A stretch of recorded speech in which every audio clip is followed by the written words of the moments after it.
Nigeria, we have this system called dig hole, cover hole. Like before this person Yeah. even get their paycheck, right? They've spent their entire salary. So what kind of advice can you give to those kind of people who are struggling to, live in their means? So there's a trick. There's a trick to it. It's called how to spend all your money and still have some left over. You guys want to know the trick? Yep. So there's a way you can spend all your money and still have money left over. And the way you do that is you give yourself a bill that is your savings. So you say, okay, so I'm going to spend 90% of my income on whatever crap I'm going to spend it on, and I have this other bill that needs to be paid to this account, this other account. So you set up an account separate for that, and then you say, okay, this is a bill. This bill needs to go to this account. I'm giving myself a bill. And that you have to enforce the discipline on yourself. You say, this is a bill. This bill is going to that account, and that's where it goes. So sometimes the only way to enforce savings is to give yourself a bill. People will pay the bills. They will pay the rent. They will pay for this stuff, that other stuff. The reason why they don't save is because they don't look at saving like a bill. Because you hear people say it all the time. Oh, I pay all my bills, but you got no savings. Give yourself a bill. Make the savings another bill. And then just tell yourself that's all it is. Tell yourself this is another bill. 10% of my income goes to this bill over here, this account. I pay it to that bank. That's who my bill goes to. And then that's how you spend all the money, and you actually still have some left over. Okay. So I'm trying to read a question here someone sent. The person said, what type of loan is best for mortgage payment? How should one own a home before selling? So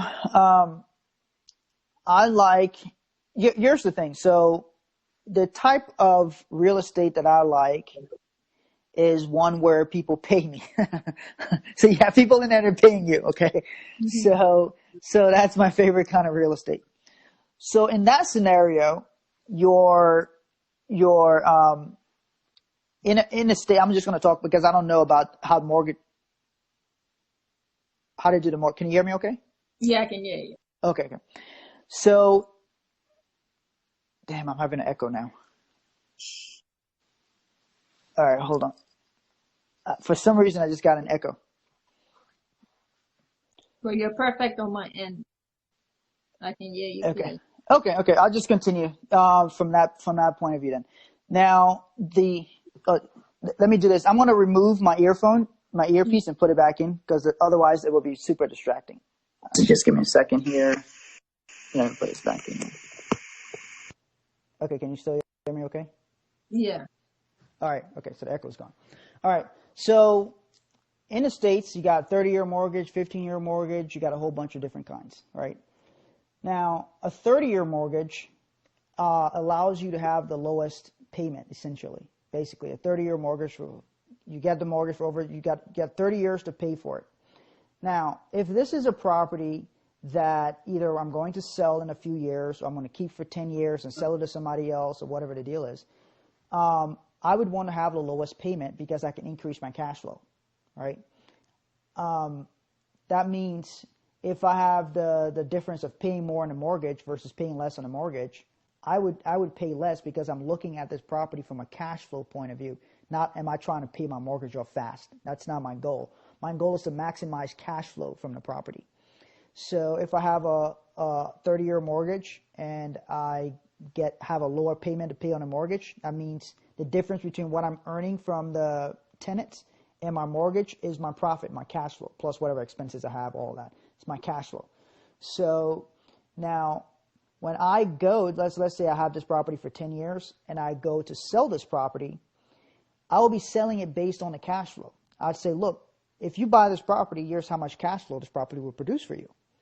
Because we got a 30-year mortgage on this property. We've already been paying into it. Here's how much equity we've built up. Here's how much cash flow this property will generate for you. Because the person who buys apartment buildings, they're buying it for the cash flow. They're buying it for the income that they're going to generate every month. right? So that's their main driving factor behind them buying it. So that's what I would say to them, and that's the type of mortgage I would get. Now, I'm not a big fan of paying extra on your mortgage. Mm-hmm. I'll tell you why I'm not a big fan of paying extra on your mortgage. I'm not because if you pay extra on your mortgage, and this is in America, if you pay extra on your mortgage and something happens to your job and your income, and you can no longer pay the monthly payments, they can what's called foreclose on you, which means they kick you out of the house and take the house away from you. They don't care that you've paid extra on your mortgage. So I teach people this as a strategy. So sometimes people ask, should I get a 30-year mortgage or a 15-year mortgage? I say, look, if you want to get a 30-year mortgage, the monthly payment is higher, but you pay out the mortgage sooner. So I tell people, why don't you get a 30-year mortgage and you take the difference between a 30-year mortgage payment that's lower and a higher payment on a 15-year mortgage. You take that difference and you put it into a separate account. And you let that money grow. And so you let that money grow. 15 years later, you probably have enough in that account to pay off the rest of the mortgage anyway. So you'd have cash. The difference is almost nobody ends up paying off that mortgage, even if they have the cash. The reason why is like, dude, I got all this money that's been working for me over here. I'm not going to take it now and just pay it all off to the mortgage company. I'll keep paying them every month. So what you've done is you forced your own savings on this side. You've built up your own wealth, not paid it to the mortgage company. So that's the way I would look at it, and that's how I gauge between which one to be able to do as far as a 30-year and a 15-year mortgage. So somebody's asking a question about Mary makes $575 net. How can she save and invest in Liberia? 10% is $57.50. How can Mary invest? I don't know if you had a different question, Eva. I was just reading that because it popped up on. You can go ahead and say it. Okay. So it depends. First of all, Mary can invest in a market. So there's got to be something that she can look at, and it doesn't have to be she invests $57 every single month. She can save that money. Sometimes you save to invest, right? So you save your money, you build it up. So Mary can take the $57, put it into a savings account. Maybe she builds it up for a year. So now let's say she builds it up for 10 months. Now she's got $575. Now, what kind of investment can she get with $575? One of the things I would look at is like taxi. Can she put money together with some other people and then start a taxi business and hire somebody to drive the taxi, and they get paid every day or every week off the taxi business, right? So now Mary has her money working for her.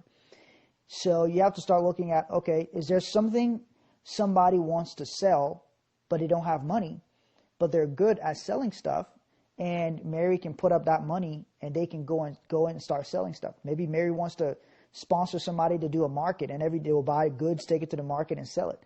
So maybe Mary wants to invest in a tailor shop. There's whatever it is that she thinks can make money. I would in Liberia, because there's probably not a whole bunch of investments like in America. So you got to start looking at investments from like a business. Like, what kind of business can I put this money into?